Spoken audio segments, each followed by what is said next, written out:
चलिए इस वीडियो में हम कवर करेंगे directive principle of state policy under Indian constitution. ये रहा उसका synopsis, meaning, introduction, objective, classification, importance, criticism, case law, difference between DPSP and fundamental right और कंक्लूजन। ठीक है, देखिए डीपीएसपी का फुल फॉर्म होता है directive principle of state policy. DPSP are basically direction, guidelines जो कि स्टेट को अपने दिमाग में रखनी है जब भी स्टेट कोई भी लॉ या पॉलिसी को फ्रेम करे। वापस से, डीपीएसपी कुछ गाइडलाइंस है, कुछ डायरेक्शंस है जो कि स्टेट को, जो कि गवर्नमेंट को अपने दिमाग में रखनी है जब भी गवर्नमेंट कोई लॉ या पॉलिसी बनाए।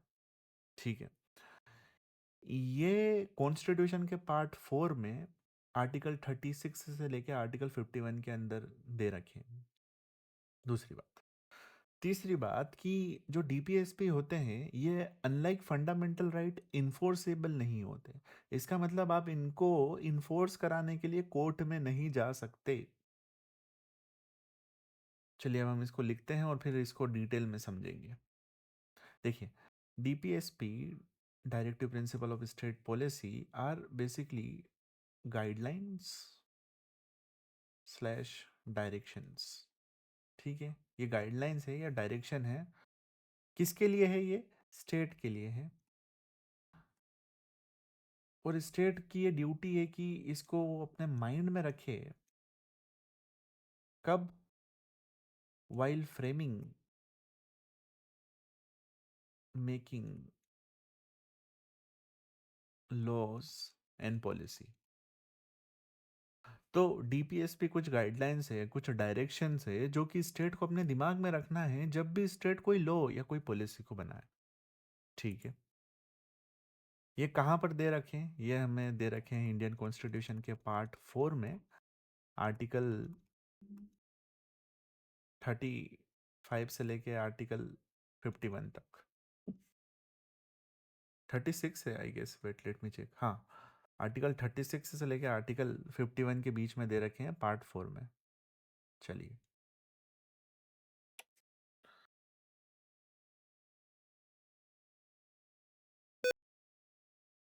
PSP they are non justiciable. Non justiciable मतलब इसको इन्फोर्स कराने के लिए आप कोर्ट में नहीं जा सकते। Can't go to court to enforce them. ठीक है, अच्छा, डीपीएसपी का पर्पस क्या है? डीपीएसपी का पर्पस है टू एस्टेब्लिश वेलफेयर स्टेट या वेलफेयर सोसाइटी। ठीक है, वेलफेयर सोसाइटी ऐसी सोसाइटी होती है जहां पर state government basic facilities provide करती। बेसिक फैसिलिटीज मतलब, बेसिक फैसिलिटीज मतलब एजुकेशन प्रोवाइड करती है गवर्नमेंट, मेडिकल फैसिलिटीज प्रोवाइड करती है government, PDS public distribution system जहां पर राइस, वीट, चावल बहुत कम कीमतों में मिलता है। ठीक है, बेसिक इंश्योरेंस, हेल्थ इंश्योरेंस खासकर जैसे आयुष्मान भारत। ठीक है, तो हमने क्या पढ़ा? हमने पढ़ा कि डीपीएसपी कुछ गाइडलाइंस है, कुछ डायरेक्शन है जो कि स्टेट को अपने दिमाग में रखना है जब भी स्टेट कुछ लॉ या पॉलिसी को बनाए। ये कॉन्स्टिट्यूशन के पार्ट 4 में दे रखी है, आर्टिकल 36 से लेकर आर्टिकल 51 में। ये नॉन जस्टिसेबल है। नॉन जस्टिसेबल है मतलब कि इसको जाकर आप कोर्ट में इन्फोर्स नहीं करा सकते, अनलाइक फंडामेंटल राइट्स। ठीक है, बट ये मैंडेटरी है।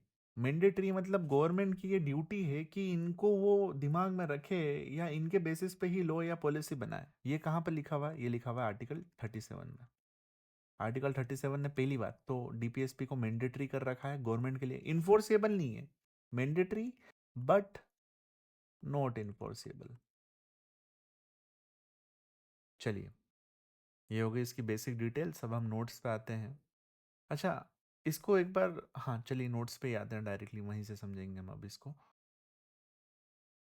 देखिए, जैसा हमने पढ़ा था कि डीपीएसपी कॉन्स्टिट्यूशनल गाइडलाइंस है जो कि स्टेट को दे रखी है ताकि स्टेट एक अच्छी वेलफेयर स्टेट बन सके, well oriented, just welfare and just oriented society बन सके। ठीक है, ये क्या होती है? गाइडलाइंस होती है। किसने दे रखी है? कॉन्स्टिट्यूशन ने दे रखी है। कहाँ लिखी है? पार्टिकल आर्टिकल 36 से लेके आर्टिकल 51 में पार्ट 4 में। ठीक है, this principal guide the government in making law and policies जिससे सोशल, इकोनॉमिक और पॉलिटिकल जस्टिस अचीव हो सके। सोशल जस्टिस मतलब सोशल इनइक्वालिटीज हट सके, कोई किसी के साथ भी कोई भी डिस्क्रिमिनेशन ना हो, कास्ट के बेसिस पे, रिलीजन के बेसिस पे, जेंडर की बेसिस पे। ठीक है। इकोनॉमिक जस्टिस का मतलब इकोनॉमिक इनइक्वालिटीज ना हो, सभी को जॉब करने की अपॉर्चुनिटी मिले, कोई भी बेरोजगार ना रहे। पॉलिटिकल जस्टिस का मतलब है कि सभी को पॉलिटिकल सिस्टम में पार्टिसिपेट करने का मौका मिले, सभी को वोटिंग करने का मौका मिले, सभी को इलेक्शन में लड़ने का मौका मिले, या किसी के साथ भी डिस्क्रिमिनेशन ना हो, जिसको लड़ना है वो लड़ सके, जिसको वोट देना है वो वोट दे सके। उसकी रिलीजन, उसकी कास्ट, उसका जेंडर, उसका कलर बीच में ना आए। ठीक है। दो DPSP are non justiciable, they cannot be enforced in court, they are fundamental in governance of the country. ठीक है। The constitution state that it is the duty of the state to apply this principle in making the laws. ये वही article 37 में लिखा है, ये बात आपको याद रखनी है। ठीक है। आर्टिकल 37 एक तो ये बोल रहा है और दूसरा ये बोल रहा है कि ये नॉन जस्टिसेबल है। अच्छा, ये एक और डेफिनेशन ये भी लिख सकते हो आप, this are the instruction given to the state to promote the welfare of the people. They aim to create a condition where citizen can live with dignity and equality.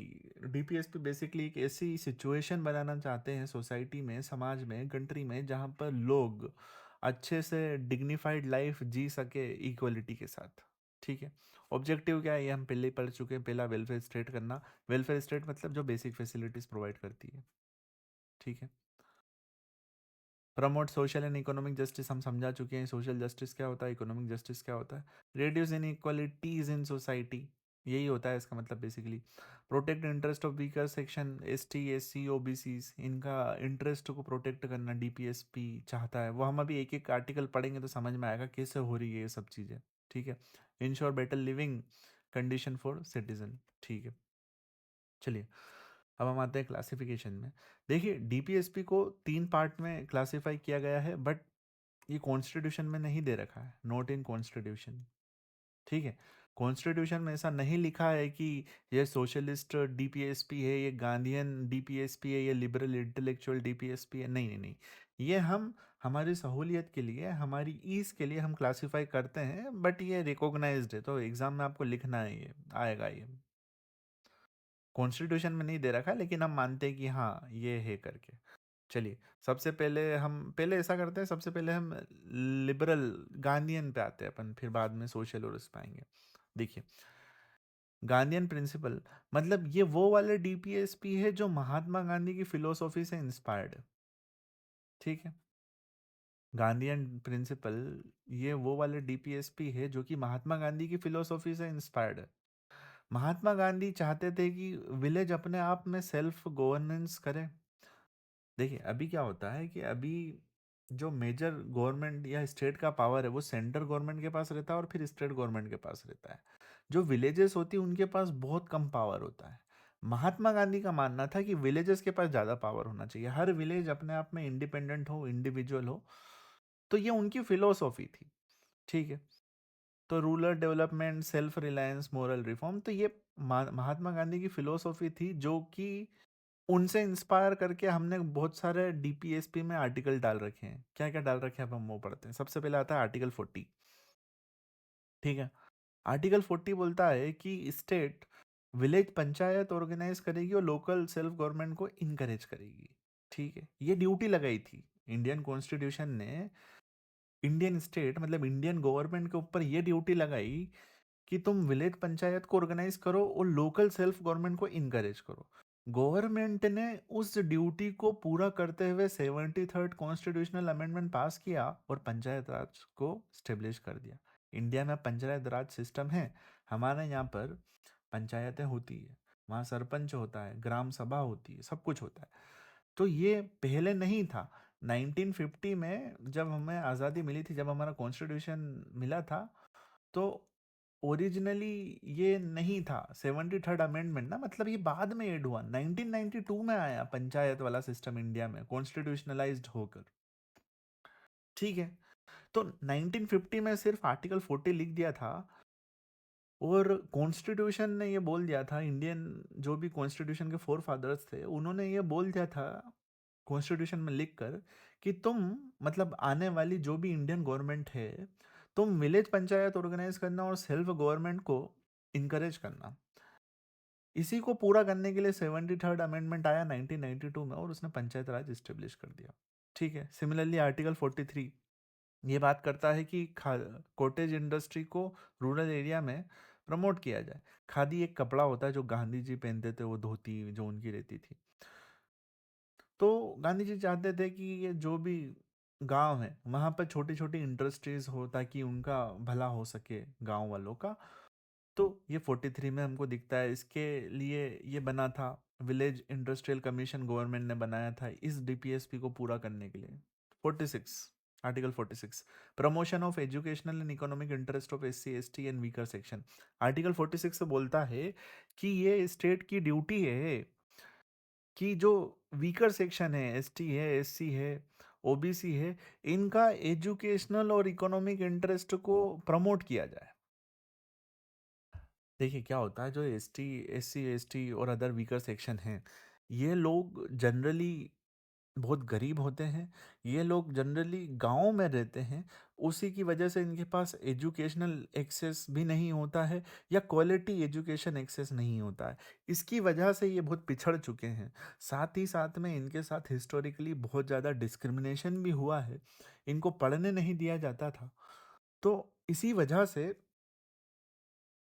Article 46 डाला गया। Article 46 बोलता है कि इन state की duty रहेगी कि इनके education और इकोनॉमिक इंटरेस्ट को प्रमोट किया जाए, और इस ड्यूटी को पूरा करते हुए स्टेट लाई थी रिजर्वेशन पॉलिसी।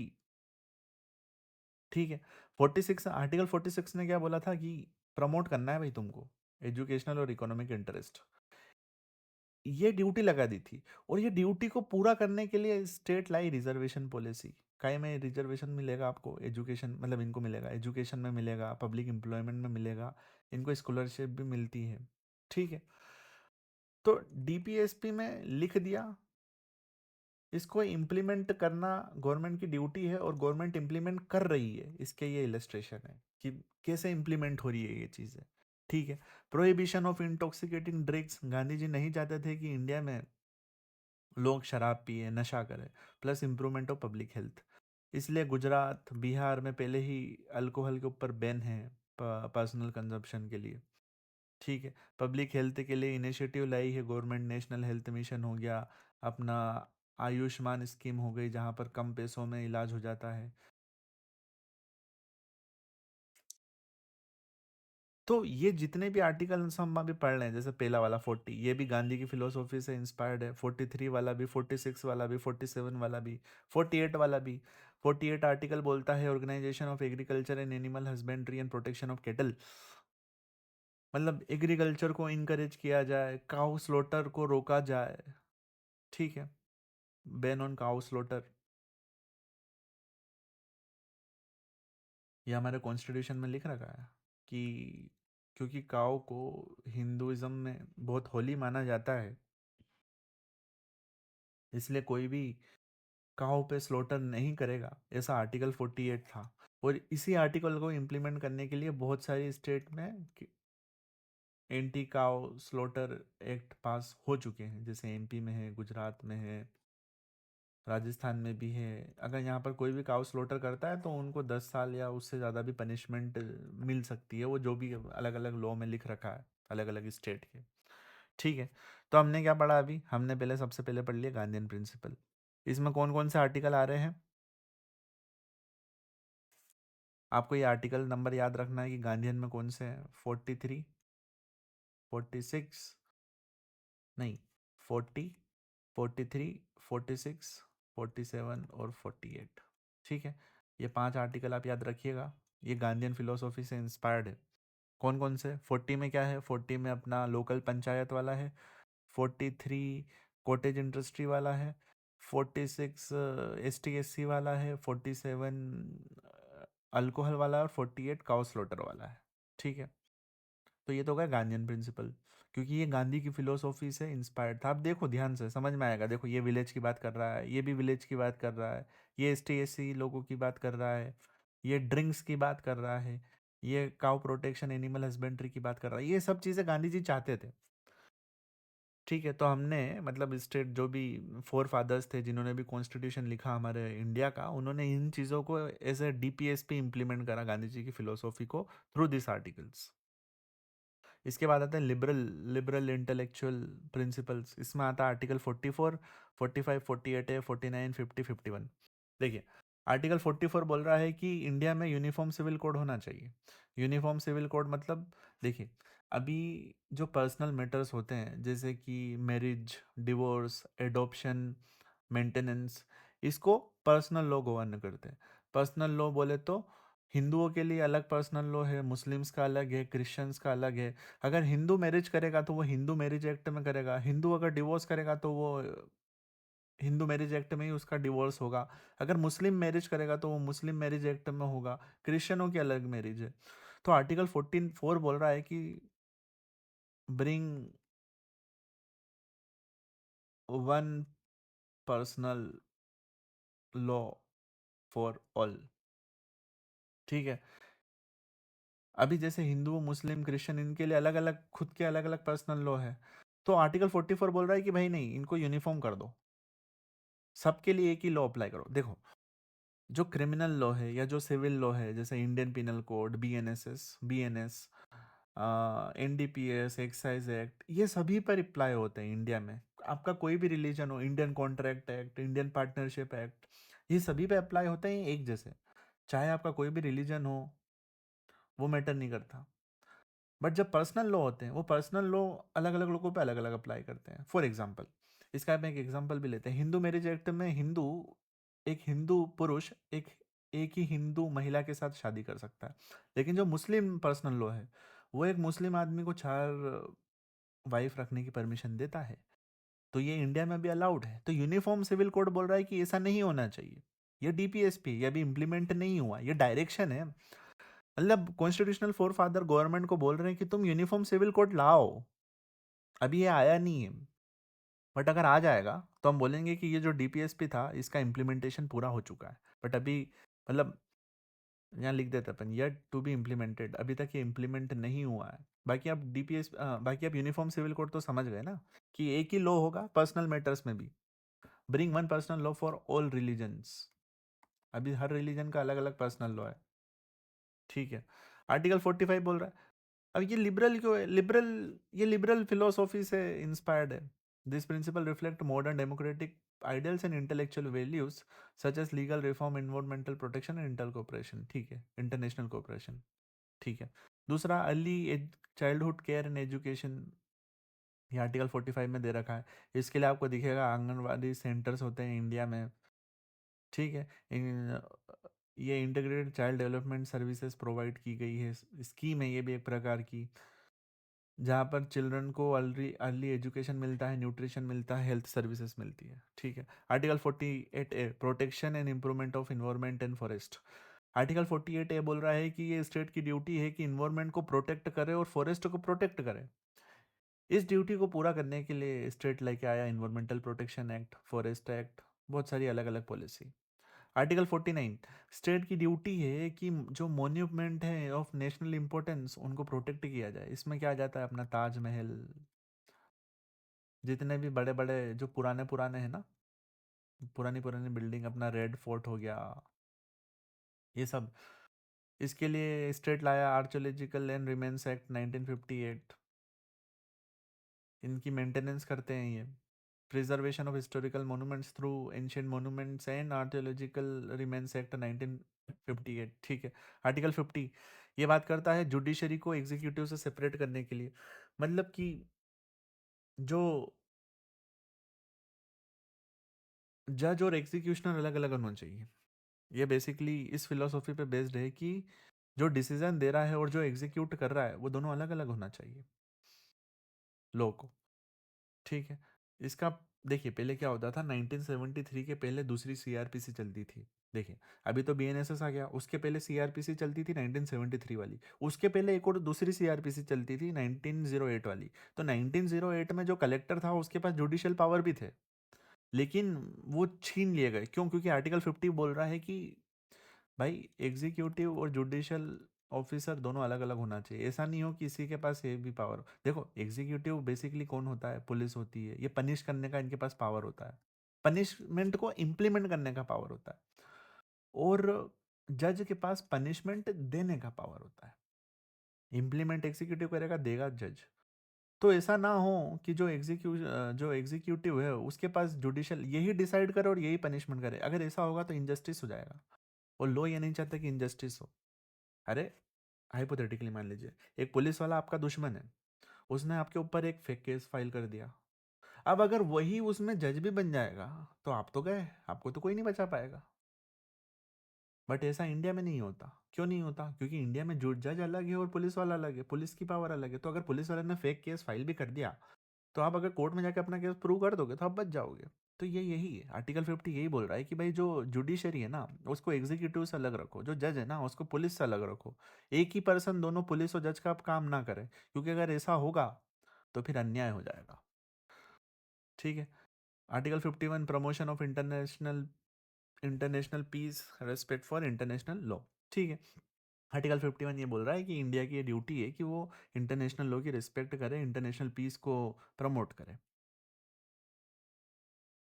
चलिए तो लिबरल में कौन कौन से होगा? सबसे पहले आता है 44, फिर आएगा 48A आई गेस, नहीं 45, 44 एंड 45। एक क्लस्टर ये बना लिया हमने। फिर एक 48A, 49, 50 और 51, ऐसे क्लस्टर बना लीजिए आप, तो आपको आर्टिकल के नंबर अच्छे से याद होंगे। सबसे पहले 44, 45 यूनिफॉर्म सिविल कोड, ये एजुकेशन वाला। 48, 49, 50, 51। 48A इन्वायरमेंट वाला, 49 मोनूमेंट वाला, 50 सेपरेशन वाला, 51 इंटरनेशनल पीस वाला। ठीक है। ऐसे क्लस्टर बना के इनको याद करिएगा तो आर्टिकल अच्छे से याद होंगे। देखिए ये आंसर अगर आपको एक अच्छा लिखना है तो आपको आर्टिकल तो डालना पड़ेंगे इसमें, और हो जाएंगे याद, वो आसानी से हो जाएंगे। बस ऐसा क्लस्टर बना के याद करो तो अच्छे से याद होगा। चलिए सर अब आते हैं हम सोशलिस्टिक प्रिंसिपल में। सोशलिस्टिक प्रिंसिपल बेसिकली ऐसे प्रिंसिपल होते हैं जो कि सोशलिज्म की फिलोसॉफी को प्रमोट करते हैं। ठीक है। इनका मेन ऑब्जेक्टिव ये है, सोशल एंड इकोनॉमिक जस्टिस को प्रमोट करना, रिड्यूस इनइक्वालिटी इन सोसाइटी। वही जो वेलफेयर स्टेट की हमने बात करी थी, ये वही वाले प्रिंसिपल है। इसमें क्या क्या हो जाएगा? आर्टिकल 38 देखिए, स्टेट की ड्यूटी है कि लोगों का वेलफेयर को प्रमोट करे और इनइक्वालिटीज़ को रिड्यूस करे, इनकम वाली और अपॉर्चुनिटी को। इसके लिए हम क्या, हमारे पास क्या है? पीडीएस है, आयुष्मान भारत है। ठीक है। 39, स्टेट की ड्यूटी है कि एजुकेट लाइवलीहुड दे, इक्वल पे इक्वल वर्क दे, वर्कर्स और चिल्ड्रन को प्रोटेक्ट करे। इसके लिए हमारे पास मनरेगा है, मिनिमम वेजेस एक्ट है। ठीक है। इक्वल रिम्यूनरेशन एक्ट है। 39 है, 39 है बात कर रहा है कि लोगों को फ्री लीगल एड दी जाए, ये स्टेट की ड्यूटी होगी। इसके लिए स्टेट ने क्या बनाया? Legal service authorities act. ठीक है। ये बेसिकली फ्री लीगल एड, जो लोग अपना केस खुद नहीं लड़ सकते, जो लोग अपने लिए वकील हायर नहीं कर सकते, उनको सरकार वकील हायर करके देती है थ्रू लीगल सर्विस एक्ट। ठीक है। Article 41 right to work, education, public assistance in cases of unemployment, unemployment. ठीक है। इसके लिए आपको पेंशन्स मिल जाएगी। ठीक है। एल्डरली को पेंशन्स मिलती है, विडोज को मिलती, person with disability. Article 42 just and human condition of work. इसके लिए मेटर्निटी बेनिफिट एक्ट लाया स्टेट, कि जो विमेन है, जो प्रेग्नेंट है, उनको पेड लीव्स मिलेगी। आर्टिकल 43, आर्टिकल 43 मिनिमम वेजेस की बात करता है, साथ में जो भी वर्कर्स है उनकी स्टैंडर्ड ऑफ लाइफ को इम्प्रूव करने की बात करता है। इसके लिए state lies minimum wages act, codes on wages 2019। Article 43 participation of workers in management of industries, के लिए इंडस्ट्रियल डिस्प्यूट एक्ट लाया गया। बहुत सारी कम्युनिटी बनाई गई। ठीक है। तो बेसिकली डीपीएसपी डायरेक्शन है स्टेट को, जो कि स्टेट को दिमाग में रखना है जब भी कोई वो लॉ और पॉलिसी को बनाए, और ऐसा स्टेट बहुत बार कर चुकी है।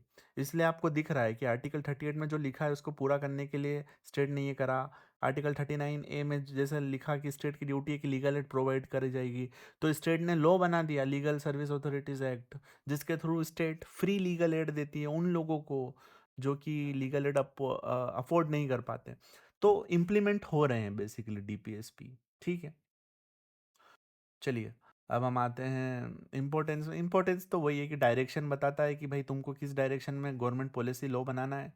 वेलफेयर और इकोनॉमिक और सोशल वेलफेयर प्रमोट हो रहा है, इससे इनइक्वलिटीज कम हो रही है, डेमोक्रेसी स्ट्रॉन्ग हो रही है, और इंटरप्रिटेशन ऑफ लॉ में भी ये हेल्प करते हैं। ये क्या है ये हम अगली वीडियो में भी समझेंगे, क्योंकि वो वही वीडियो रहेगी relation between fundamental and DPSP, fundamental rights and DPSP. Criticism क्या है कि इन्फोर्सेबल नहीं है, मतलब आप कोर्ट में नहीं जा सकते, depends on political will of government. Government decide करती है कब उनको इंप्लीमेंट करना है कब नहीं करना है।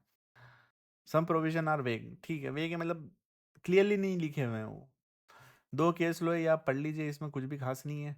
एक तो ये विशाखा वाला है, विशाखा वाले में आर्टिकल 42 को इम्प्लीमेंट करते हुए जो सुप्रीम कोर्ट है उसने गाइडलाइंस दी थी to prevent sexual harassment at work place. इसके बाद वो 2013 का एक एक्ट भी पास हुआ है, ठीक है, prevention of sexual harassment at work place act करके ऐसा कुछ नाम है उसका पूरा।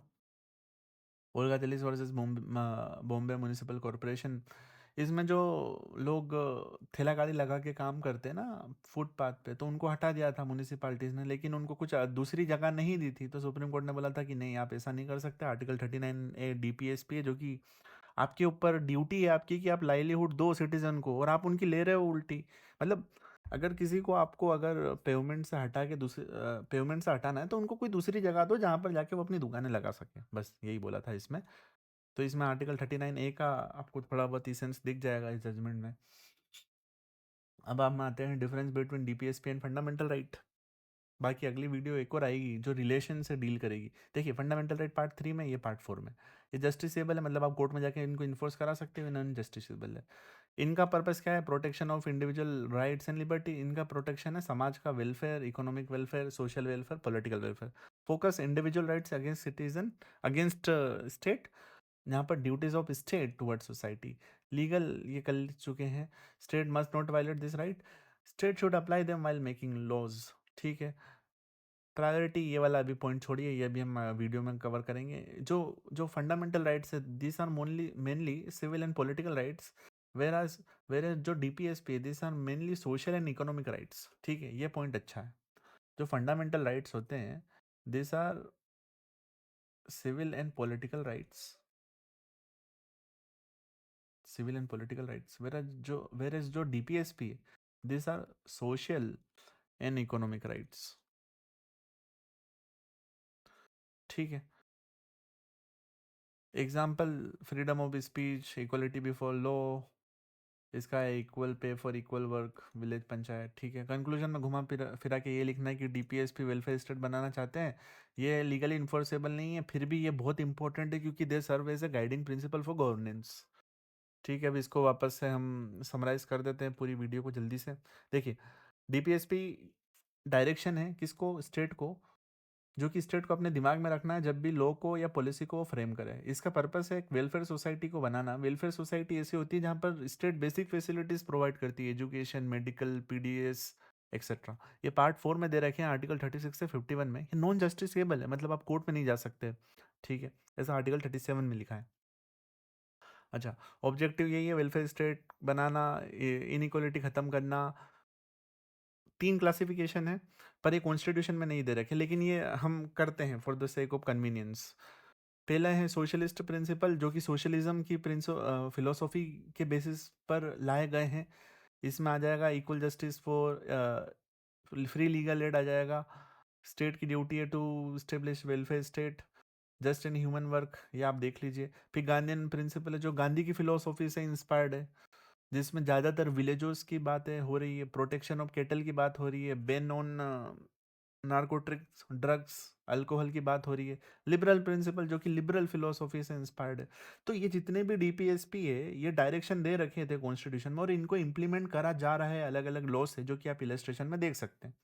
ठीक है, जैसे ये वाला हमने अभी भी कवर किया था कि आर्टिकल 47 है कि स्टेट की ड्यूटी है कि इंटॉक्सिकेटिंग ड्रिंक्स पर रोक लगाया जाए पीने के लिए, तो लगा रही है, गुजरात ने लगा दिया, बिहार ने लगा दिया, दूसरी स्टेट भी सोचती हैं कभी कि अल्कोहल बैन कर देंगे हम।